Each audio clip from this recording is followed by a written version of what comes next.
Hello everyone, today in this video we'll be discussing the Hindu editorial page analysis. Today is 25th July 2020. There are two articles to be focused. The first article is regarding the spectre of crowds in COVID city. This is regarding the crowded areas. In spite of pandemic time, there should be social distancing and the norms and the precautions to be taken. That article focuses. The next article is regarding the gender barrier in Indian Army, how the women are given freedom and a permanent commission in the Indian Army. I welcome you all to Wifise Study Karo. If you're first to my channel, I am Prashant. I welcome you all to Wifise Study Karo. Please do subscribe so that you will get notified. The first article is regarding the spectre of crowds in COVID city. This is regarding the post-pandemic habitations must resist retreating into the closest isolation that only a privileged can afford.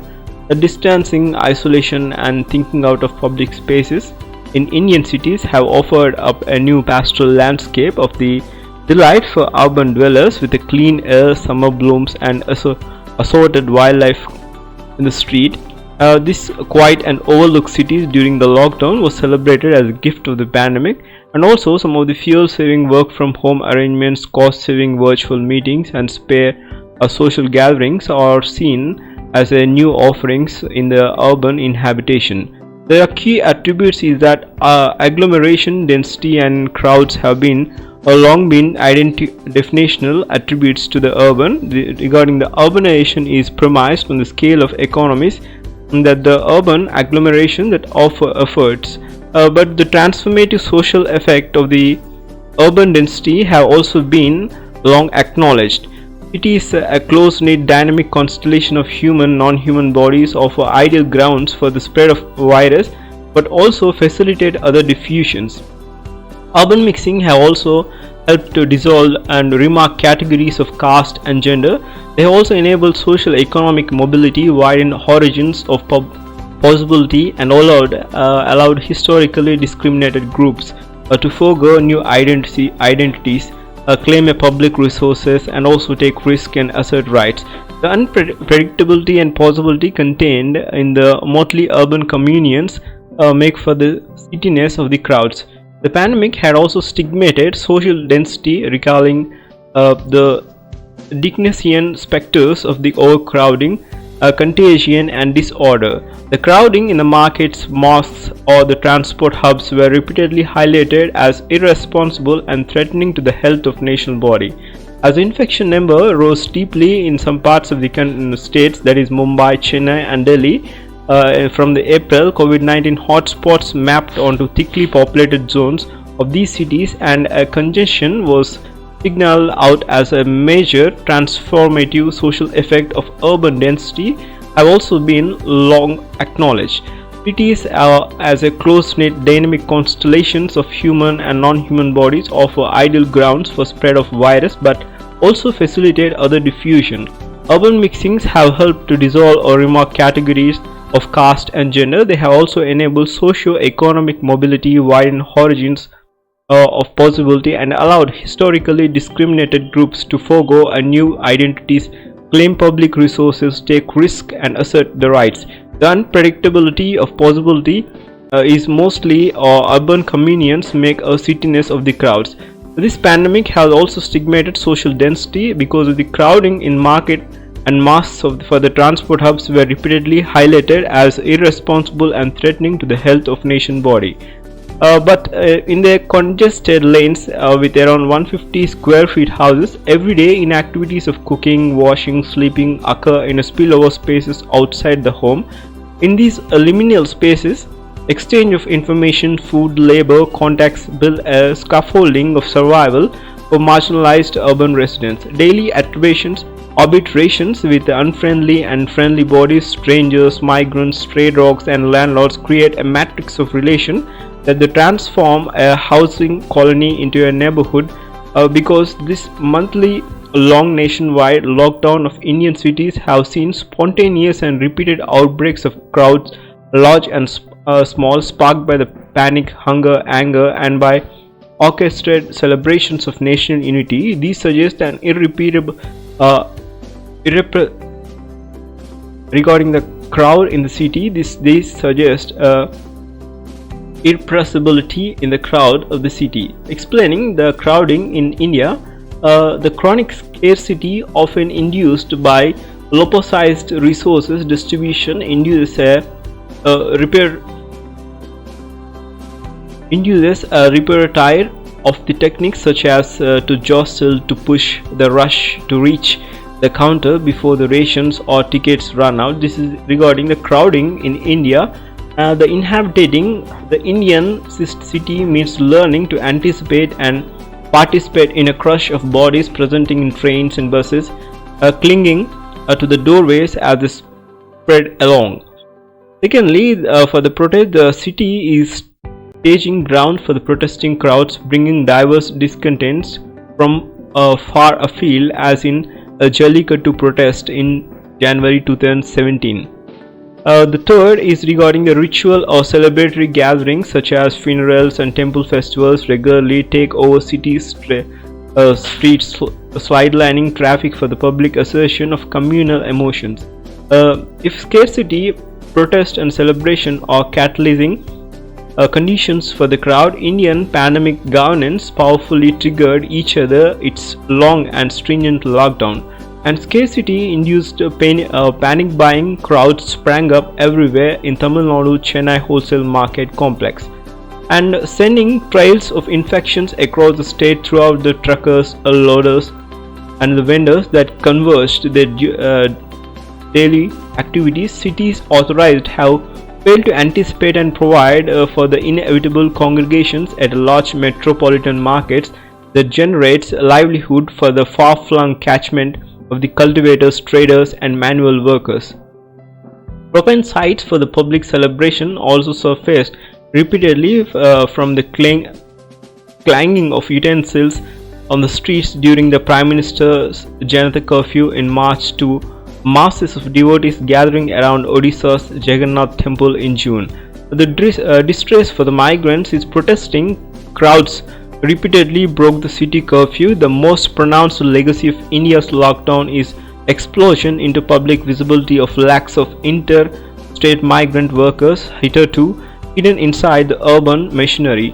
To members that their host societies, officials, employers, landlords and our public, these workers from barely acknowledged and alien underclass, linguistically and ethnically other, within the days of unplanned lockdown which had entirely ignored their existence, these workers were spilling into streets of every city, hungry, jobless, abandoned by employer and contractors, desperate to return to their families. By the late May, as their appeals for the transport to their homes went unheeded, the fierce yearning of urban workers for their rural homes sparked crowds everywhere. They protested as industrial campuses. This is regarding the peaceful walkers were turned into agitated crowds by the stunning ineptitude, mal-coordination of opacity of police and district authorities, shelter administrators and railway officials who rounded them up to their journey and returned them with the city with no clear idea of what to do with them. This is regarding the mass exodus stranded at state borders, dying of hunger and exhaustion, run over by the trains and trucks on the highway. The crowd index of fundamental breakthrough or the breakdown not only on the lockdown solution but the urban promise of material and social mobility towards a better future. The pandemic had sharply exposed the fault lines of the urban labor value chains, which valorize individualized work from home arrangements at the apex of the system, while treating the mass of the physical laboring bodies as a problem to be contained and controlled. As cities slowly open up, a perverted normal is unfolding wherein the private vehicle and taxis with a limited occupancy are permitted, but a safe mass transport arrangements, the economic and social lifetime of the cities are still a far cry. The focus should be on urban agglomeration urges and the imagination of the post-pandemic cities that resist retiring in the closest isolation and that only to be privileged can afford. This is regarding the spectre of crowds in COVID city. The post-pandemic habitations must be resist retreating into closest isolation that only privileged can afford. The next article is on the arms and the women on gender barrier in Indian Army. After a long battle, women officers overcome gender barrier in the Indian Army. A glass ceiling was shattered when the Ministry of Defence issued a formal letter granting permanent commission to women officers in the Indian Army. The uphill battle to break a gender stereotype and provide equal opportunities for women in the Army had to be brought right up to the highest level in the Supreme Court. Even as the Ministry of Defence government sanctioned letters specifying the grant of permanent commission to short service commission, that is SSC, women officers in all the 10 years stream in which they presently serve in a cause for celebration, it will go a long way in undoing prejudice associated with the army. True, the fight was far from easy. It was long and protracted as government initially glossed over the Delhi High Court ruling in litigants' favor around 10 years ago. Then in the Supreme Court, just what the litigants were up against became clear from the views of the government. A written note that the court pointed at the psychological limitations of women officers, saying that these were great challenges for women officers to meet the exigencies of the service. In February, Supreme Court read that the Government Right Act, asking it to abide by its own policy on granting permanent commission to women in the SSC and giving them command posting in all the services other than the combat.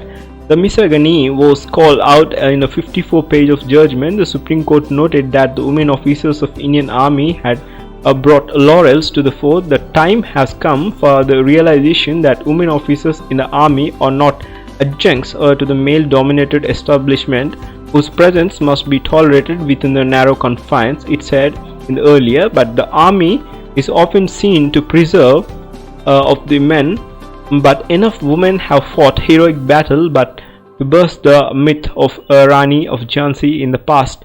To the squadron leader Minty Agarwal of Indian Air Force, who last year was a part of the team that guided the wing commander in Balakot airstrike carried by IAF.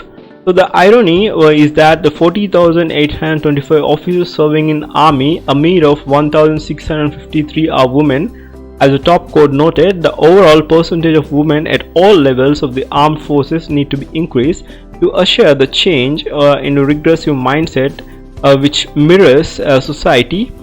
A lot more must be done in the gender. Elsewhere in the world, the countries such as United States and Israel, women are allowed in active combat. Here, the Supreme Court had also forcefully nudged the government to make the women's role in the army more inclusive. A gender barrier must have fallen, but the war of the inequity is far from over. This is regarding the two articles, arms and the women on the gender barrier of Indian Army, and also the COVID spectre, how the crowds to be controlled. Thank you for your time. If you are first to my channel, please do comment and subscribe. Share this with your friends. Thank you. Have a great day.